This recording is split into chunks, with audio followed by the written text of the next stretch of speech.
irmãos, então entramos oficialmente no ano 2021, ano da fidelidade, um ano onde Deus vai nos estruturar, nos fundamentar ainda mais para estarmos preparados para enfrentar nossa missão, nosso propósito nessa terra. É tempo de nos agarrarmos no Senhor, nas promessas de Deus, em tempos incertos, em tempos duvidosos. É tempo de nós conhecermos ainda mais a promessa que o Senhor tem para os filhos dele. E assim poder encontrar conforto, encontrar encorajamento e principalmente encontrar esperança. E esse é o tema também da nossa série de mensagens que se inicia hoje. A série Esperança, uma palavra, uma virtude, uma atitude tão importante nesses dias. De nos posicionarmos com expectativa em relação ao futuro, apesar das circunstâncias que estão à nossa volta. E antes de nós entrarmos propriamente no nosso tema de hoje, é importante que a gente entenda a diferença entre fé e esperança. Você compreende que existe uma diferença entre fé e esperança? Já parou para pensar sobre isso? Quando nós vamos estudar essas duas palavras, nós vamos perceber que elas têm sentido, significados diferentes. Fé está ligada à confiança, confiabilidade, comprometimento com aquilo que se pede. Fé, resumindo, é convicção. Na palavra de Deus, nós vamos ver em Hebreus, que fala que fé é a convicção, a certeza das coisas que se esperam. Então, convicção, certeza, não é um sentimento positivo, não é um desejo bom, não, é certeza. Já falamos sobre isso em outras celebrações, que a fé acontece aqui, em nossa mente, é convicção, não é uma coisa só sentimental. Porque se fosse sentimental, a fé, ela enfrentaria altos e baixos. Porque nossos sentimentos, nossas emoções mudam constantemente. Mas a fé é uma certeza. E esperança, quando nós vamos estudar a palavra esperança, nós vamos compreender que esperança é colocar a expectativa em algo que já é esperado. Esperança é expectativa, tem a ver com a espera, com a forma como se espera algo. Então, se nós pudéssemos resumir essas duas palavras, fé é convicção e esperança é expectativa. E mais do que nunca, nós precisamos ter expectativa pelo futuro, pelas coisas que irão acontecer. E existe pesquisando, encontrei um comparativo legal para nós compreendermos um pouco sobre isso. Porque muitas vezes acontece de nós vermos, ou nós sermos essas pessoas que temos fé, mas não temos esperança. O que seria essa pessoa? É uma pessoa que acredita em Deus, que ama a Deus, que deposita a fé em Deus para viver o seu dia a dia. Porém, é uma fé que tem um fim nela mesma. Uma fé que faz a pessoa caminhar diariamente, mas não mostra um destino, um alvo. É uma fé sem uma expectativa pelo futuro. Ela não foca o futuro. Então, o perigo da pessoa que tem fé e não tem esperança é ter esse comportamento e se frustrar ao não receber imediatamente as recompensas esperadas. Afinal, ela vive o hoje, a fé é para o hoje. Deseja as promessas se cumprindo hoje. E nós temos que não só lidar com o aqui e agora, mas também ter nossos olhos fitos no futuro. Também existem as pessoas que têm esperança e não têm fé. São pessoas que acreditam que Jesus vai voltar, porém perderam aquela fé de acreditar na vontade de Deus diariamente, de caminhar o dia a dia com Deus. Aquela fé para o hoje. E eu já convivi com pessoas assim, e a gente brinca que são os cristãos suicidas. Que são aquelas pessoas, aqueles cristãos que eles têm um desejo pelo céu, mas parece que eles querem ir embora dessa terra ontem já. Não aguenta mais ficar aqui, essa terra é terrível, vamos para o céu. Eu só quero o céu, aqui não tem mais nada para mim. E eu lembro que convivendo com uma pessoa que se comportava dessa forma, ao mesmo tempo que era bonita a esperança que ela tinha do céu, a expectativa, dava um desânimo para viver nessa terra. Parecia que nós estamos aqui presos e que ruim está aqui, né? Deus apressa logo isso. É claro que nós temos o desejo de estarmos com Deus, mas também Deus tem promessas para se cumprirem nessa terra, propósitos do Senhor para a nossa vida nessa terra. Existem coisas que pertencem ao aqui. Então, nós temos que sim ter a fé para viver o dia a dia, também ter esperança para o futuro, para amanhã. O perigo, então, de ter esperança e não ter fé é esse comportamento que faz a pessoa falhar em cumprir sua missão nessa terra. Como ela pensa só no dia que vai chegar na glória, ela esquece que os seus dias aqui existem e estão acontecendo porque Deus tem um plano para ela. Em resumo, então, a fé é o elemento que nos faz caminhar todos os dias com Deus. E a esperança é a expectativa do destino futuro. Por isso que a Bíblia fala de nós termos fé e termos esperança, essa expectativa. Então, quando eu exercito a fé, eu vejo Deus hoje na minha vida. Quando eu exercito a esperança, eu vejo Deus no futuro da minha vida, cuidando de tudo. Deus já está lá. Eu não cheguei lá ainda, mas Deus já está lá no meu futuro. Então, eu não preciso me preocupar, porque eu não vou estar sozinho. Deus tem algo preparado. Então, toda pessoa que tem esperança em Jesus, mostra isso através da sua forma de viver. Afinal, se a esperança é uma vida que mostra expectativa, tem a ver, então, com esse desejo, com esse aguardo, uma forma de se portar aqui que mostre que você realmente tem sua esperança firmada em Jesus. Na última palavra que nós tivemos, a primeira do ano, falando sobre o ano da fidelidade, o pastor Edson nos falou da importância de termos a esperança fundamentada, a esperança em Cristo. A nossa esperança está em Jesus, não está nas coisas desse mundo, não está em sentimentos, não está em pessoas, mas está em Cristo. Ele sim é o firme fundamento que nos garante ter uma esperança verdadeira. Então, se nós realmente temos essa esperança em Jesus, nós vamos mostrar isso na nossa forma de viver. E a palavra de Deus fala muito sobre esperança. Tem vários textos, mas hoje nós vamos falar sobre a esperança que santifica. O texto que nós vamos estudar está lá em 1 João, capítulo 13, versículo 1 a 13. Você pode acompanhar na tela. Vejam como é grande o amor do Pai por nós. O seu amor é tão grande que somos chamados de filhos de Deus e somos, de fato, seus filhos. É por isso que o mundo não nos conhece, pois não conheceu a Deus. Meus amigos, agora nós somos filhos de Deus, mas ainda não sabemos o que vamos ser. Porém, sabemos isso: quando Cristo aparecer, ficaremos parecidos com Ele, pois o veremos como Ele realmente é. E todo aquele que tem essa esperança em Cristo, purifica-se a si mesmo, assim como Cristo é puro. Esse texto é um texto muito rico. Se nós fôssemos estudar o primeiro versículo ali, fala sobre identidade, de termos convicção que somos filhos de Deus. E fala, de fato, somos. A partir do momento que você entregou a vida para Jesus, você se torna filho de Deus, independente do que você sente.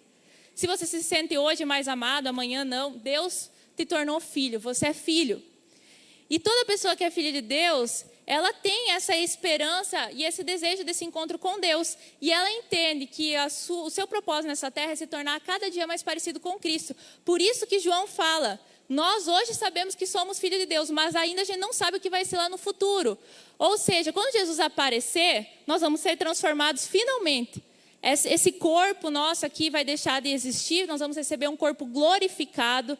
Nós não sofreremos mais as tentações que enfrentamos aqui, as dores, as lutas que estão presentes nessa terra não nos acompanharão. Nós teremos um corpo glorificado. Então, isso ainda não entra na nossa mente, na nossa dimensão de entendimento, o que será. Por isso que João fala, nós sabemos que hoje somos filhos de Deus. O que nos tornaremos quando Jesus vir, a gente não sabe ainda. Mas nós temos uma esperança, que quando Jesus vier, nós nos tornaremos igual a Ele, semelhante a Ele. Receberemos também esse corpo glorificado e esse direito de estar na eternidade com Deus. Então é muito rico esse texto, mas hoje nós vamos focar no verso 3, onde o apóstolo João afirma que aquele que tem essa esperança, nós poderíamos perguntar, que esperança é essa que ele está falando? É só a gente voltar ali nos textos. Ele está falando da esperança de que Cristo vai voltar. A esperança que nós seremos transformados, a esperança que nós somos filhos de Deus, mas ainda não estamos completamente prontos, estamos num processo. Então, quem de fato crê que Jesus vai voltar, crê que está num processo de transformação para se tornar igual a Jesus, crê que vai chegar um dia que no nosso encontro com Jesus nós seremos transformados, receberemos um corpo glorificado, essa pessoa que tem essa esperança em Cristo, purifica-se a si mesmo. Esse é o comportamento de uma pessoa com esperança verdadeira em Jesus. Aqui nós vemos duas coisas importantes. Primeiro é que esperança não é esperar esperando. Esperança é esperar agindo. Esperança não é esperar esperando. Sabe quando você vê aquela pessoa aguardando o ônibus no ponto de ônibus, está lá sentado sem fazer nada, só esperando. Mas nós, como cristãos, nós não estamos apenas sentados aguardando o retorno de Jesus. Nós esperamos agindo, servindo, nos movendo, nos envolvendo com aquilo que Deus tem proposto para nós. Então, quem de fato tem essa esperança verdadeira em Cristo, está agindo e está caminhando em direção ao destino final dela, que é se tornar cada dia mais parecido com Cristo. Esse é o destino final. E a segunda coisa importante que nós vemos nesse texto é que a esperança tem a ver com a forma como se espera o que se crê. Então, como a esperança não é só um sentimento, ela também é um comportamento, João fala aqui que quem está com essa esperança se purifica. entra num processo de transformação. Essa expectativa pelo futuro nos faz nos preparar para ele. Semelhante a uma pessoa que vai casar, né? Ela entrega os seus convites, né? Marca a data, os noivos começam a preparar, aluga a roupa, prepara a decoração, faz todo um preparativo para finalmente chegar o dia do casamento. Assim também é aquela pessoa que tem esperança de fato em Cristo. Ela começa a se preparar para o dia do encontro com Jesus. Ela não vive nessa terra de qualquer forma. E a Bíblia fala isso, ela simboliza esse encontro da igreja com Cristo, a igreja sendo a noiva e Cristo sendo o noivo, como o dia do casamento. E a Bíblia também fala que hoje, nesse tempo que nós estamos vivendo, Jesus está preparando a sua noiva, tirando toda a sujeira, vestindo ela, adornando para que no dia do casamento ela esteja pronta para encontro com o noivo. Então existe uma preparação. A nossa esperança nos leva a esperar agindo, e essa ação é se preparar para o nosso destino, vivendo um processo de purificação. E nós também podemos chamar esse processo de santificação. Hoje nós vamos refletir sobre a esperança que nos leva a nos santificar diariamente. Santificar, então, é esse ato de nos purificar. Além da santificação ser uma consequência de quem vive com essa esperança em Jesus, também eu quero apontar hoje aqui 2 razões bíblicas do porquê você e eu devemos nos santificar. E o primeiro ponto que está na sua guia, você pode completar, diz: me santifico por causa de Jesus. Me santifico por causa de Jesus.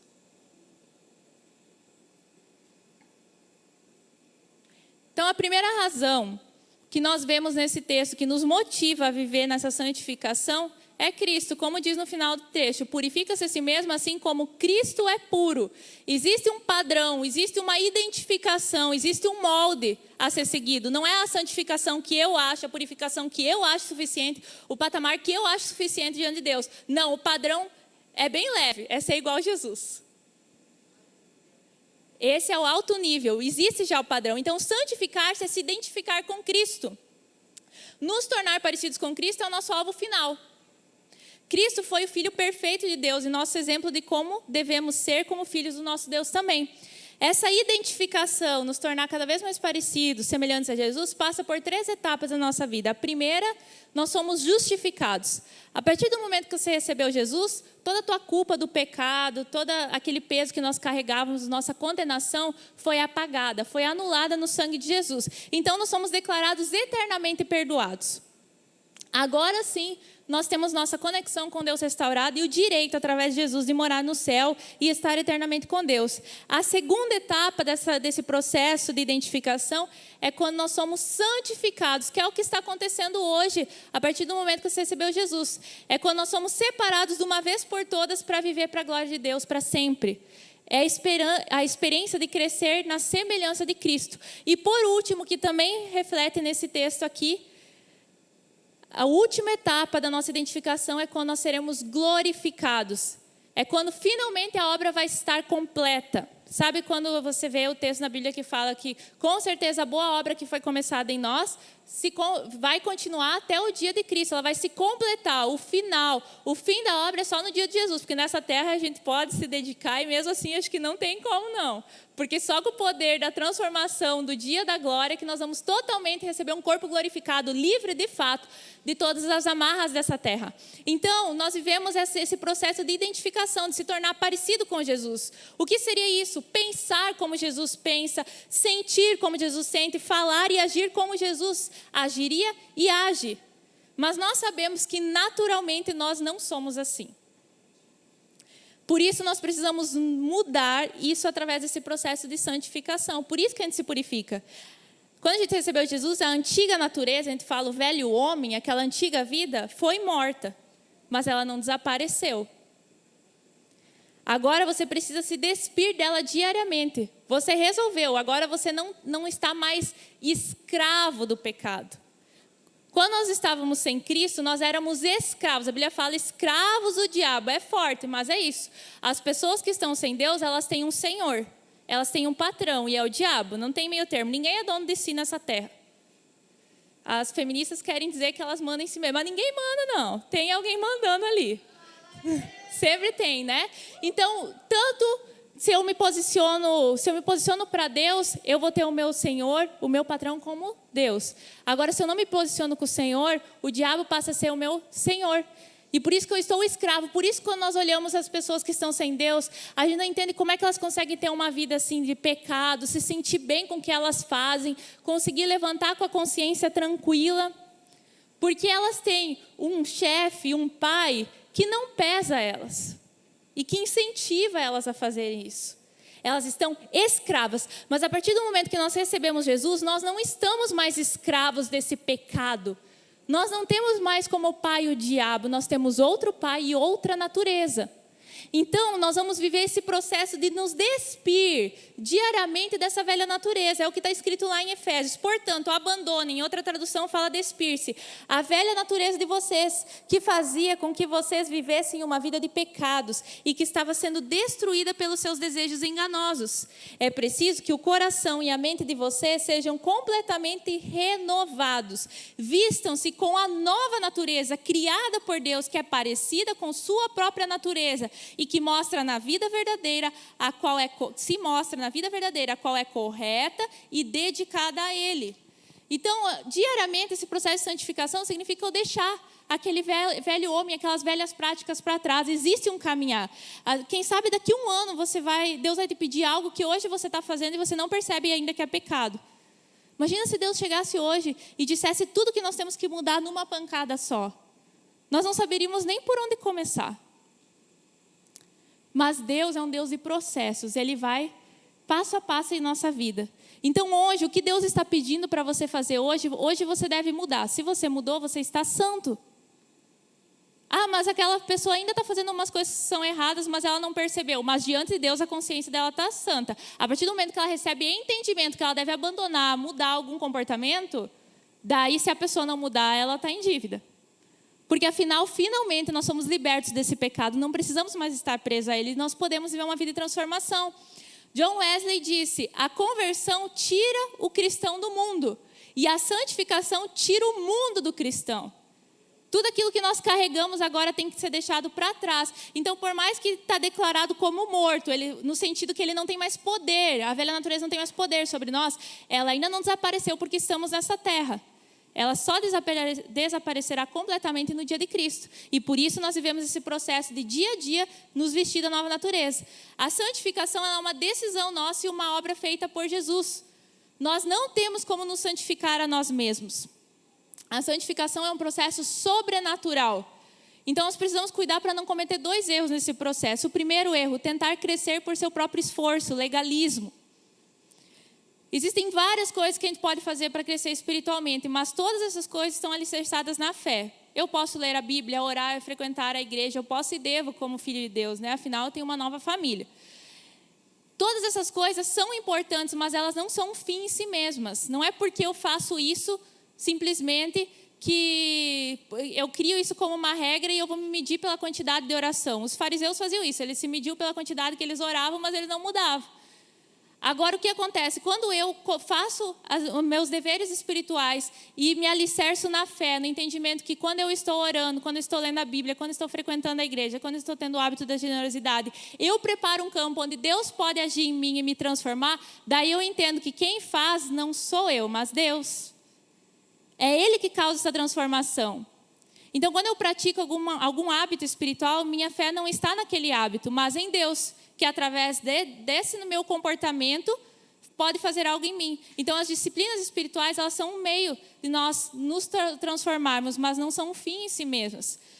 Se nós condicionarmos a nossa satisfação e o nosso sentimento de aprovação diante de Deus com o nosso desempenho das disciplinas espirituais, alguma hora você vai se frustrar, porque você vai falhar. Daí tem as pessoas que entram em crise. Eu acho que Deus não me ama mais tanto, Deus não está feliz comigo, Deus está me reprovando, porque eu não... Por quê? Tu tem algum pecado? O que tu vai... Não, eu não fiz nada de errado. Mas por quê? Não, é que hoje eu orei só 30 minutos e eu sempre oro 2 horas. E por causa disso Deus me ama menos. E aquela pessoa começa a sentir um fardo. Aquilo que era para ser um prazer diante de Deus se tornou um fardo. E não é essa a compreensão que nós temos que ter. Não é pela quantidade do que eu faço para Deus que Ele me ama. Ele me ama sempre. Não tem como Ele me amar mais, nem como Ele me amar menos. Mas o que eu preciso compreender é que, como filho de Deus, quando eu me dedico a Deus, eu dou oportunidade para que eu ame mais a Ele, para que eu me vista mais da natureza dEle, para que eu contribua com o processo que Ele vai fazer em mim. A Bíblia fala que quem dá o crescimento é o Senhor. Nós não temos poder de converter ninguém. Você já pregou para alguma pessoa, digamos para 2, 3 pessoas, a mesma coisa. Sempre tu prega de Jesus, mas algumas pessoas não recebem, e tem aquelas que recebem e tu pensa, meu Deus, como essa pessoa recebeu, olha só, ela parou de fazer tal coisa, ela mudou, ela está vindo na igreja, ela está buscando ajuda, o que aconteceu? Algo sobrenatural, ou você já presenciou isso, você se converteu, passou a seguir Jesus e alguém chegou dos teus amigos e falou, nossa, fizeram uma lavagem cerebral em você. Na verdade, o que aconteceu foi um agir sobrenatural do Espírito Santo na tua vida, não tem como entender mesmo. Ter uma igreja aqui, existir pessoas aqui servindo a Deus é sobrenatural. Ainda mais no mundo que nós estamos vivendo hoje, que tanto se volta contra Deus, que tanto tenta diminuir e dizer que a fé não é essencial, quando na verdade é. Então isso que acontece aqui, o que você está vivendo é sobrenatural. E da mesma forma que você entendeu que precisava de Deus e que existe um céu, e existe um Deus que está o tempo todo nos amando e nos observando, da mesma forma que você compreendeu isso sobrenaturalmente, a santificação também acontece em você. É algo sobrenatural. O que nós precisamos é criar o ambiente para que Deus possa operar, abrir a porta. Então, quando eu me dedico a Deus, quando eu me entrego para Ele, eu abro a porta, eu faço tudo para que Deus possa vir me transformar.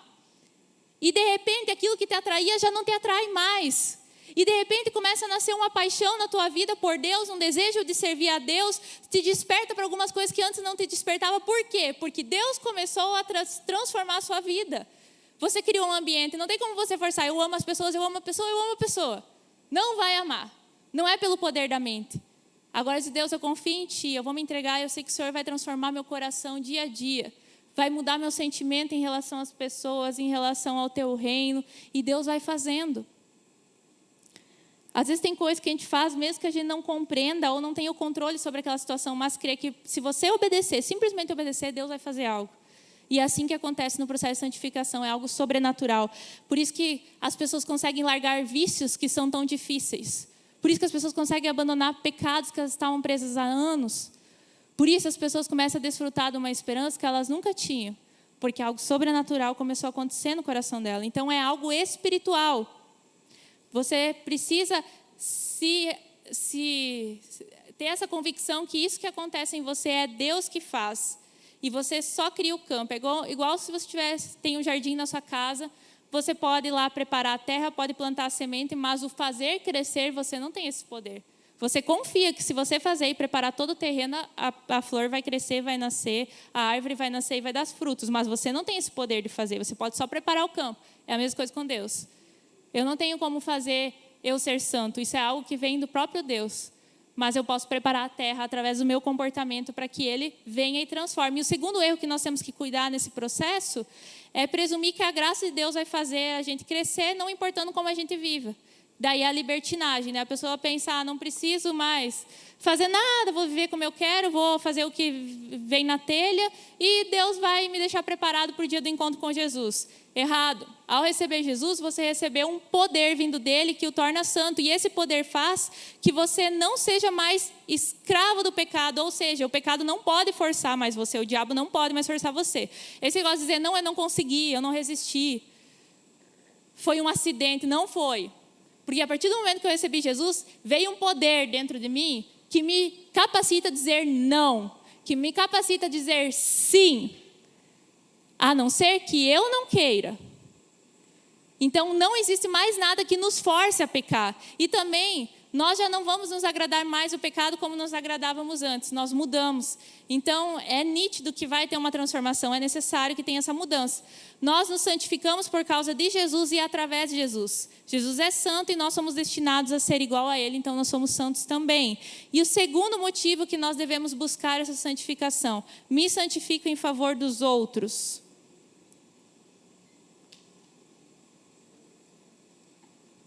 Esse texto de Jesus, em João 17, é um texto muito incrível.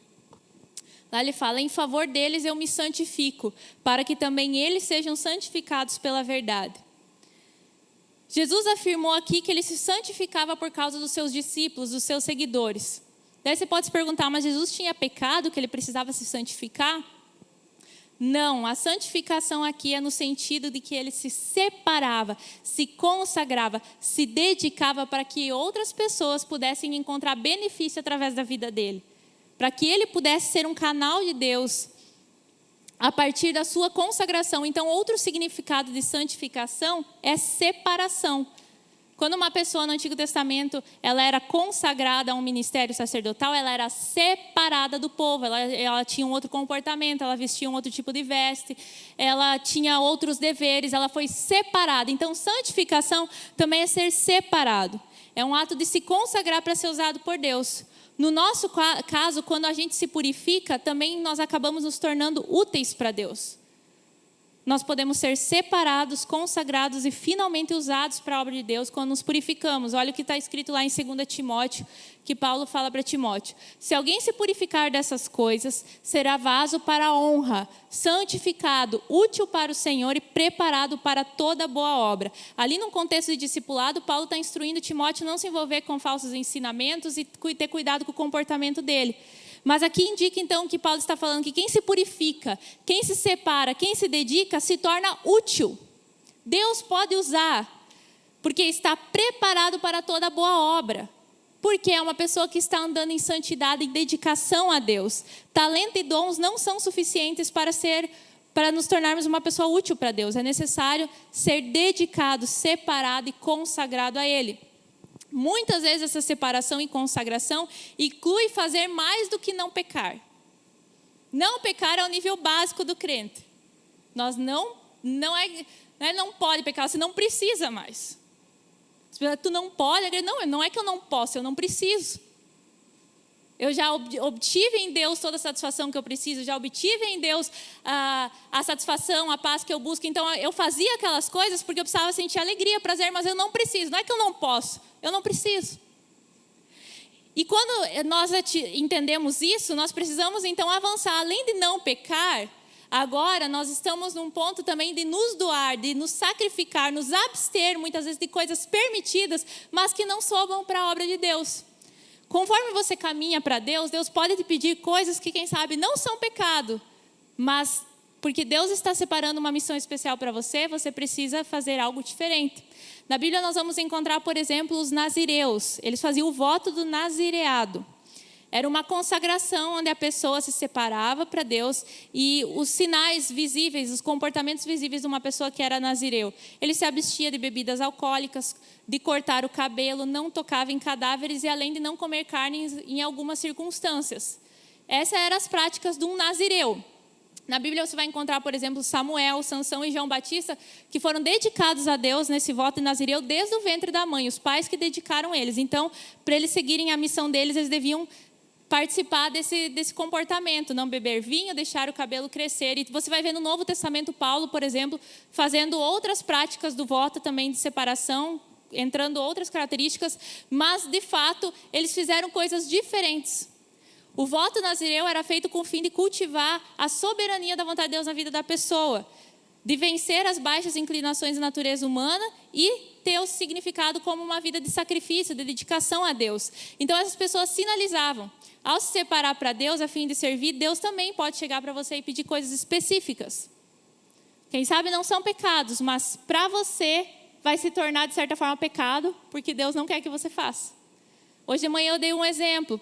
Digamos que você está no teu contexto familiar lá, você precisa ser uma luz, um testemunho, e na sua família tem aquele hábito de beber, né? A Bíblia não fala que é errado você beber bebida alcoólica, fala que é errado se embriagar. Mas naquele contexto da sua família, a bebida ela tem um sinônimo de alegria, tem um sinônimo de, muitas vezes, de esquecer da vida, um sinônimo de farra, de libertinagem, de moralidade. E porque você está inserido nesse contexto, ore se Deus não vai pedir para você se abster da bebida alcoólica. Porque você precisa sinalizar para essas pessoas que você é diferente, a não ser que você queira parecer igual a elas, se identificando com elas ao invés de se identificar com Cristo. Não é pecado. Mas em alguns contextos, em algumas missões que Deus nos dá, pode se tornar algo que Deus venha requerer de nós como uma separação, como uma sinalização, como um sacrifício. Então, Peça para Deus se você tem essa coragem. Se você é mulher de verdade, forte, se você é homem de verdade, peça para Deus qual voto Ele quer que você faça como sinal de separação nessa terra. Qual missão Deus tem para a tua vida? Tem pessoas que fazem um tempo, fazem um sinal externo, outros têm uma prática de vida do nunca mais.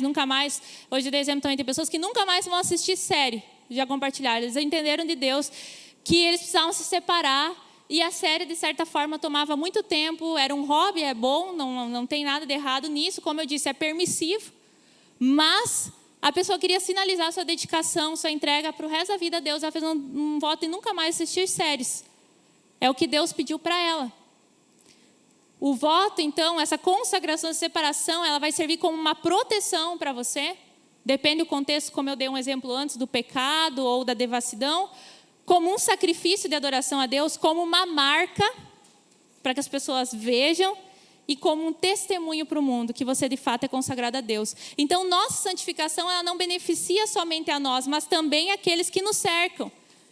Isso que Jesus falou, eu me santifico em favor deles, eu me separo, eu faço coisas que não eram necessárias. Eu, como filho de Deus, não precisava morrer na cruz, não precisava vir a essa terra, mas eu me santifico, eu me consagro, eu me dedico, eu me separo para essa obra, para que Deus possa ter benefício através de mim e assim as pessoas também receberem em favor de Deus.